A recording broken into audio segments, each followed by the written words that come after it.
श्री दुर्गा सप्तमी का प्रथम अध्याय नमः।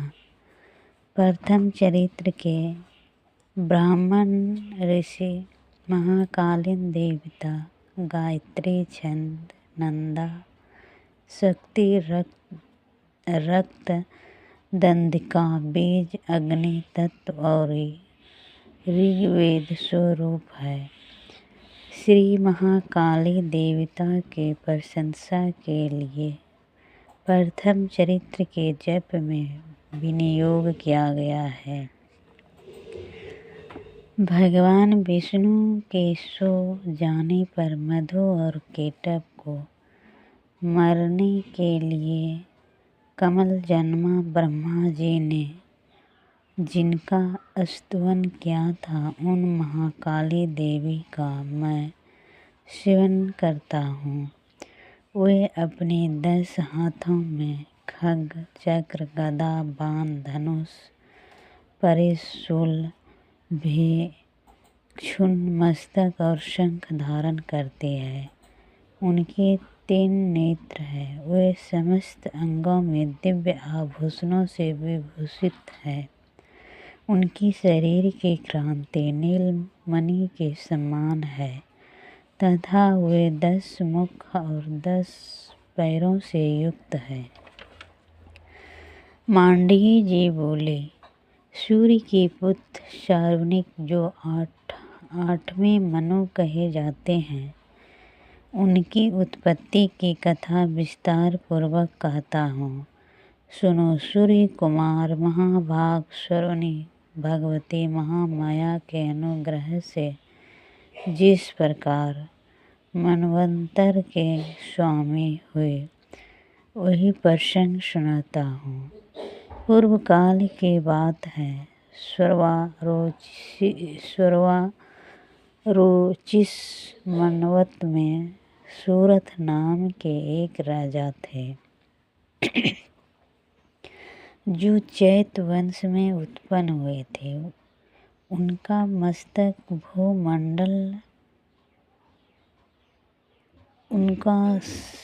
समस्त भूमंडल अधिकार था। वे प्रजा का अपने औरस पुत्रों की भांति धर्म पूर्वक पालन करते थे।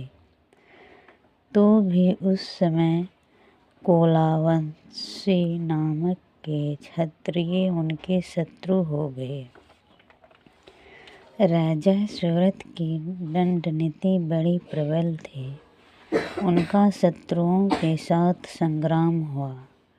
यद्यपि कोलाविंधवंशी संख्या में कम थे, तो भी राजा सूरथ युद्ध में उनसे परास्त हो गए। तब वे युद्ध भूमि से अपने नगर को लौट आए और केवल अपने देश के राजा होकर रहने लगे। समुचित पृथ्वी पर उनका अधिकार जाता रहा, किंतु वहाँ भी उन प्रबल शत्रुओं ने उस समय महाभाग राजा सूरथ पर आक्रमण कर दिया। राजा का बल क्षीण हो चला था, इसीलिए उसके दुष्ट बलवान एवं दुरात्मा मंत्रियों ने वहाँ उनकी राजधानी में भी राजकीय सेना और खजाने को हथिया लिया। सूरथ का प्रभुत्व नष्ट हो चुका था, इसीलिए वह शिकार खेलने के बहाने घोड़े पर सवार हो वहाँ से अकेले ही एक घने जंगल में चले गए। वहाँ उनके विप्रवर मेधा मुनि का आश्रम देखा, जहाँ कितने ही हिंसक जीव अपनी स्वाभाविक हिंसवृत्ति छोड़कर परम शांत भाव से रहते थे। मुनि के बहुत से शिष्य उस वन की शोभा बढ़ा रहे थे। वहाँ जाने पर मुनि ने उनका सत्कार किया और वे उन मुनीश्वर के आश्रय पर इधर उधर आश्रम पर इधर उधर विचरते हुए कुछ काल तक रहे। फिर ममता से आकृष्ट होकर वहाँ इस प्रकार चिंता करने लगे, पूर्व काल में मेरे पूर्वजों ने जिसका पालन किया था वही नगर आज मुझसे रहित है। पता नहीं मेरे दुराचारी भृत्यागण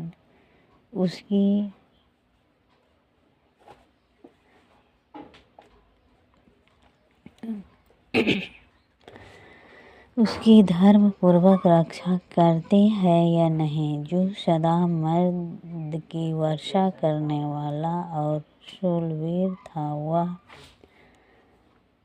मेरा प्रधान हाथी अब शत्रुओं का अधीन होकर न जाने किन भोगों को भोगता होगा। जो लोग मेरी कृपा, धन और भोजन पाने से सदा मेरे पीछे पीछे चलते थे वे निश्चय ही अब दूसरे राजाओं का अनुसरण करते होंगे। उन अव्ययी लोगों के द्वारा सदा खर्च होते रहने के कारण अत्यंत कष्ट से जमा किया हुआ मेरा वह खजाना खाली हो जाएगा। ये तथा और भी कई बातें राजा सुरथ निरंतर सोचते रहते थे। एक दिन उन्होंने वहाँ विप्रवर मेधा के आश्रम के निकट एक वेश्या को देखा और उसने पूछा, भाई तुम कौन हो? यहाँ तुम्हारे आने का क्या कारण है? तुम क्यों शोकग्रस्त और अनमने से दिखाई देते हो? राजा सुरथ का यह प्रेम पूर्वक कहा हुआ वचन सुनकर वेश्या ने विनीत भाव से उन्हें प्रणाम करके कहा। वैश्य बोला, राजन, मैं धनियों के कुल में उत्पन्न एक वैश्य हूँ। मेरा नाम समाधि है। मेरे दुष्ट स्त्री पुत्रों ने धन के लोभ से मुझे घर से बाहर निकाल दिया है। मैं इस समय धन, स्त्री और पुत्रों से संचित हूँ। मेरे विश्वसनीय बंधुओं ने मेरा ही धन लेकर मुझे दूर कर दिया है। इसीलिए दुखी होकर मैं वन में चला आया हूँ। यहाँ रहकर मैं इस बात को नहीं जानता कि मेरे पुत्र के, स्त्री के और स्वजनों के कुशल है या नहीं। इस समय घर में वे कुशल से रहते हैं अथवा उन्हें कोई कष्ट है। वे मेरे पुत्र कैसे हैं? क्या वे सदाचारी है अथवा दुराचारी हो गए हैं? राजा ने पूछा, जिन लोभी स्त्री पुत्र आदि ने धन के कारण तुम्हें घर से निकाल दिया, उनके प्रति तुम्हारे चित्त में इतना स्नेह का बंधन क्यों है? वैश्य बोला, आप मेरे विषय में जैसी बात कहते हैं वह सब ठीक है, किंतु क्या करूं, मेरा मन निठुरता नहीं धारण करता।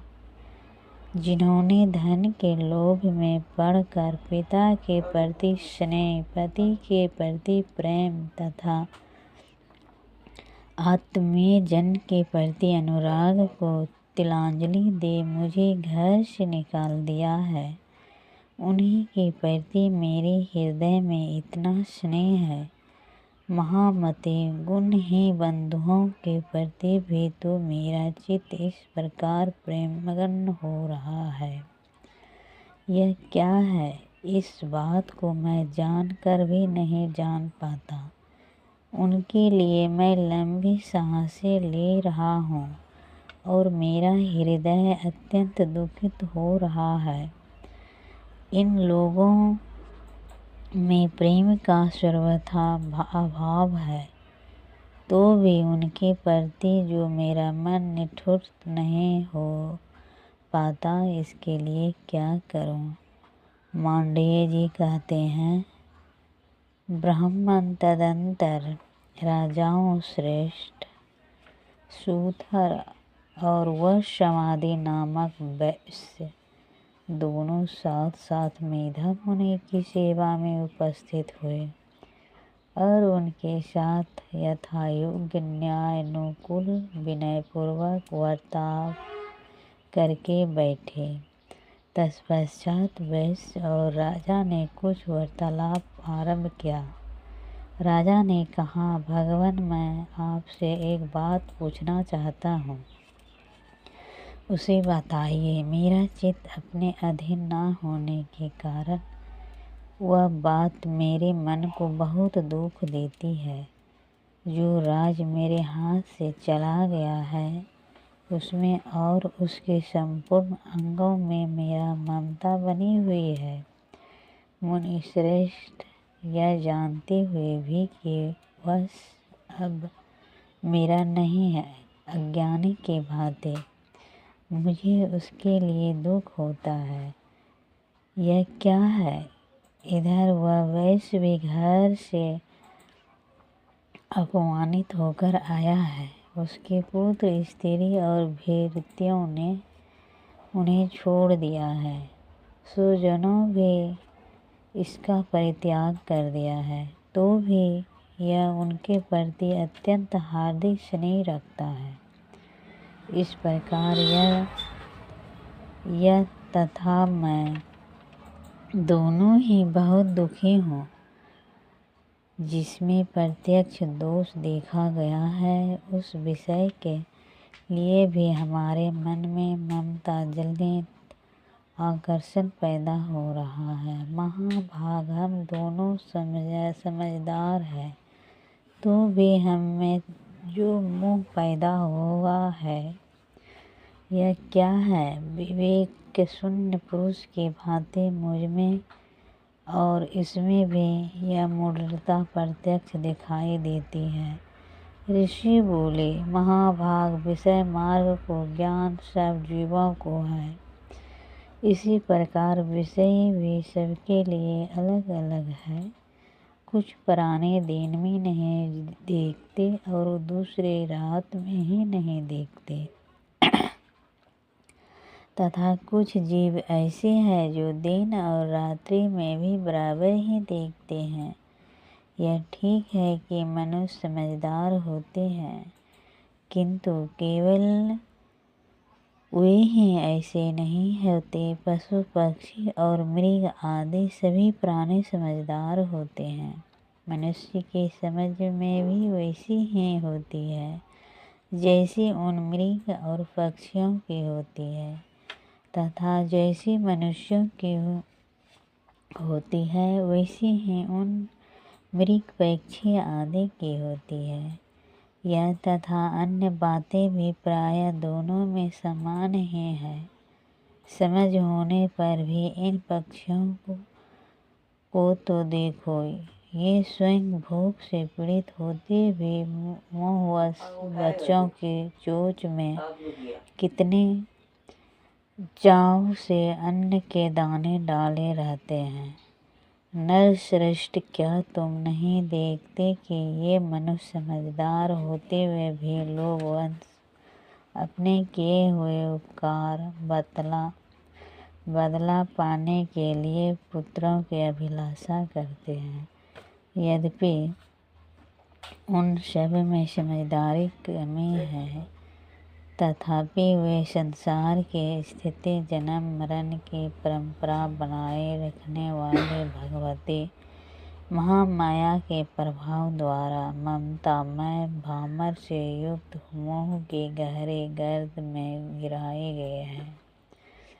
इसीलिए इसके आश्चर्य नहीं करना चाहिए। जगदीश्वर भगवान विष्णु की योगा निद्रा रूपा जो भगवती महामाया है, उन्हीं से यह जगत मोहित हो रहा है। वे भगवती महामाया देवी ज्ञानियों के भी चित्त को बलपूर्वक खींचकर मोह में डाल देती है। वे ही इस संपूर्ण चराचर जगत की सृष्टि करती है तथा वे ही प्रसन्न होने पर मनुष्य को मुक्ति के लिए वरदान देती है। वे ही पारा विद्या, संसार बंधन और मोक्ष के हेतुभूता सनातन देवी तथा संपूर्ण ईश्वरों की अधीश्वरी है। राजा ने पूछा, भगवान जिन्हें आप महामाया कहते हैं वे देवी कौन है? ब्राह्मण, उनका आविर्भाव कैसे हुआ तथा उनके चरित्र कौन कौन है? ब्रह्म देवताओं में श्रेष्ठ हस्य उन देवी का जैसा प्रभाव हो, जैसा स्वरूप हो और जिस प्रकार प्रभाव हुआ हो, वह सब मैं आपके मुख से सुनना चाहती हूँ। ऋषि बोले, राजन, वास्तव में तो वे देवी नित्य स्वरूपा ही है। संपूर्ण जगत उन्हीं का रूप है तथा उन्हें समस्त विश्व को व्याप्त कर रखा है। यद्यपि उनका प्रायः अनेक प्रकार से होता है, वह मुझसे सुनो। यद्यपि वे नित्य और अजन्मा है, तथापि जब देवताओं का कार्य सिद्ध करने के लिए प्रकट होती है, उस समय लोक में उत्पन्न हुई कहलाती है। कल्प के अंत में जब संपूर्ण जगत एकार्णवश में निगम हो रहा था और सबके प्रभु भगवान विष्णु से स्नायु की शैया बिछाकर योगा निद्रा का आश्रय ले सो रहे थे, उस समय उसने कानों के मैल से 2 भयंकर असुर उत्पन्न हुए जो मधु और केटव के नाम से विख्यात थे।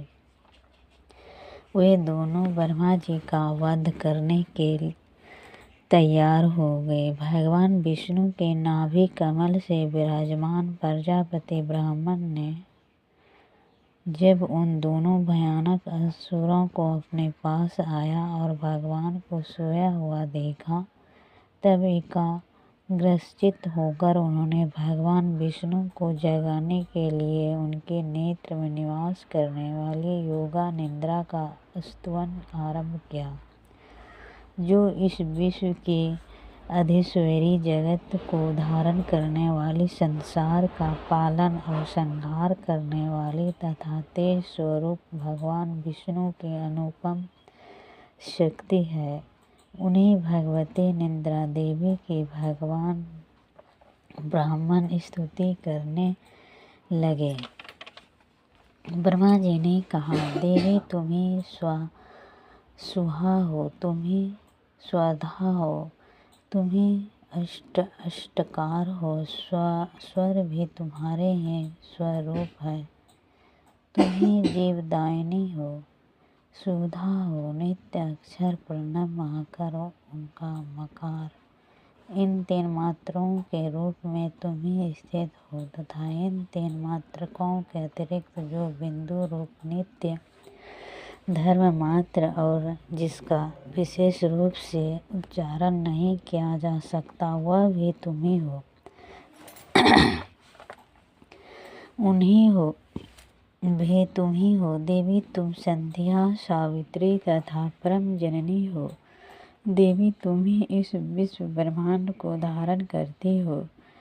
तुमसे ही इस जगत की सृष्टि होती है, तुम ही से इसका पालन होता है और सदा तुम ही कल्प के अंत में सबको अपना ग्रास भी बना लेती हो। जगदम्बे देवी तुम इस जगत को उत्पत्ति के समय तुम सृष्टि रूपा हो, पालन काल में स्थिरता रूपा हो तथा कल्पांत के समय संहार रूप धारण करने वाले हो।